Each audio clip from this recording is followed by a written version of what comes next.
dear Director General of the United Nations Industrial Development Organization, Ministers, Excellencies, ladies and gentlemen, I'm very thrilled to be part of this important conference, especially that the topic that you chose is one of the hot topics of the moment, and the title is quite teasing, by the way. Skills for resilience. Are we ready for a skills revolution? I read the documents that you sent, and I think that one of the things that hit me is how the resilience is defined. I just quoting the UN DRR 2020 report that says the ability of a system, community, or society to resist, to absorb, to accommodate, to adapt, to transform, and recover from the effects of a hazard in a timely and efficient manner, including via risk management. What a difficult definition, and it's too heavy for governments, for organizations to cope with such definition and transform it and translate it into practice in the daily life and the daily perspectives. We are all exposed to these hazards, to the risks that can transform into hazards.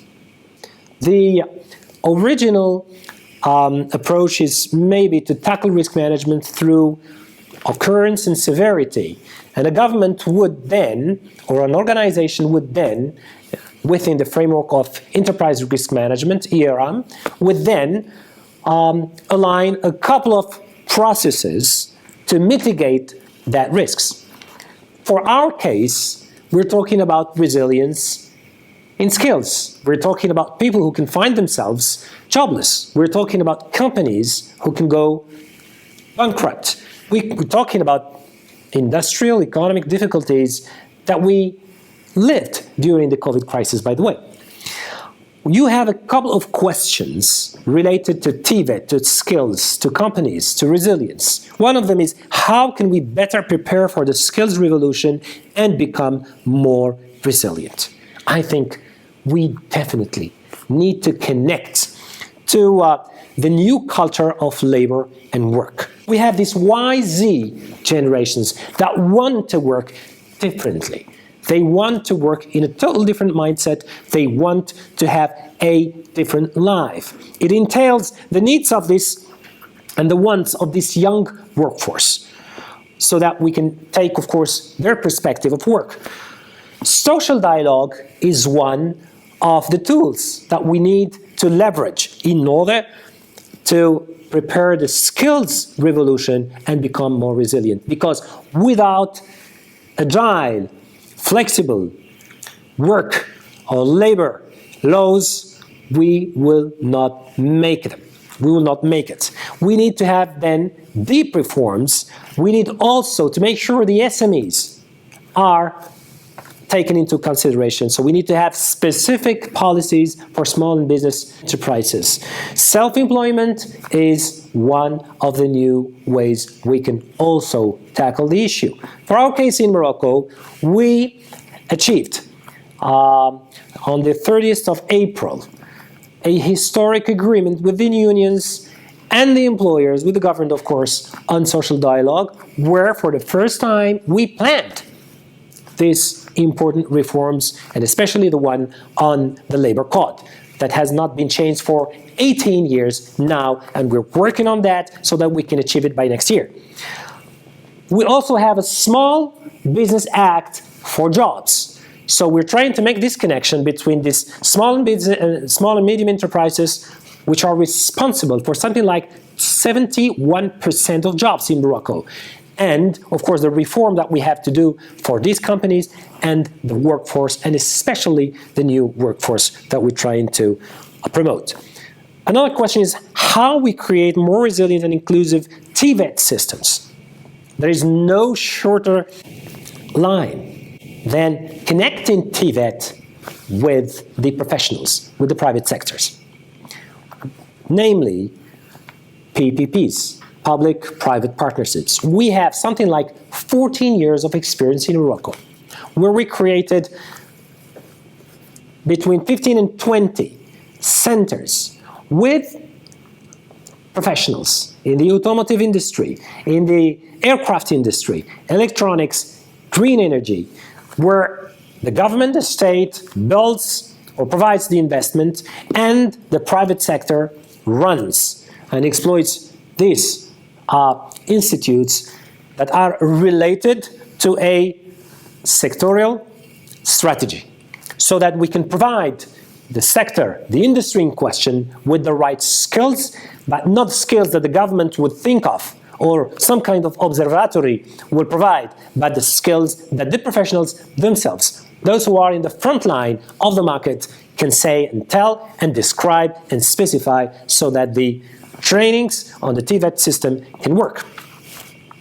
We also have this project of His Majesty King Mohammed VI, which is launching 12 new cities of skills. Cities, one city per region in Morocco, that are responsible for something like 34,000 trainees. It's the Rolls-Royce of the TVET in Morocco, and we are launching 3 of them within the next coming weeks, with completely revamped branches of training, with new approaches of training, with a lot of soft skills, language, and of course internships that are critical to the trainee life. We also have a couple of other questions that you ask. How can we reskill our workforce to become more resilient? Of course, reskilling workforce is definitely an issue, because we need to have more targeted policies at the central government system. We need to make sure that the financial means that we have, that we collect from taxes that are devoted to TVET, can finance the needs of the companies, and especially the small and medium enterprises, when they want to reskill the population that is already working there. But you have another population that is not on a job position. You have another population that is jobless. So for these people, we of course need to be sure that our agencies, in Morocco we have an agency that is called ANAPEC. It's in charge of promoting jobs.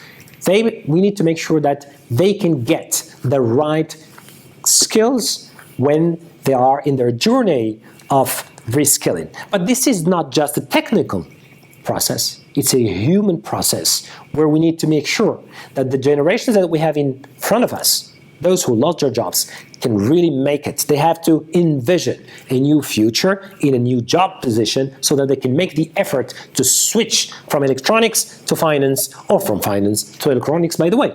The question on generating resilient companies in emerging economies is important, because resilient skills need resilient companies, definitely. So one needs to choose between being resilient, meaning that you're in a defensive position all the time, or being resilient, meaning also that you're taking a conscious risk through risk appetite. But for a company to take a risk, the government needs to be present. The government needs to show, for some specific sectors and industries, that there is a policy, there is a proximity or a close management that enables these companies to find a face when they have a problem, and to find, of course, solutions when there are systemic issues. My perspective by the end of this speech is to say just that we in Morocco try to learn from COVID-19 and the other crisis. We are trying, through the national roadmap that we have on TVET, to make sure that not only we provide the best profiles and skills for our industries, but also provide responsible workers who are going to make their own future through intrinsic values that they would acquire in the internships, in the soft skills course, in the language courses, and in all the curriculum that is provided. We hope to succeed. We know it's not easy, but hopefully through your conference we will have more insight from other countries, so that we can learn from each other and develop a more cohesive strategy for all our nations. Thanks a lot for hosting me.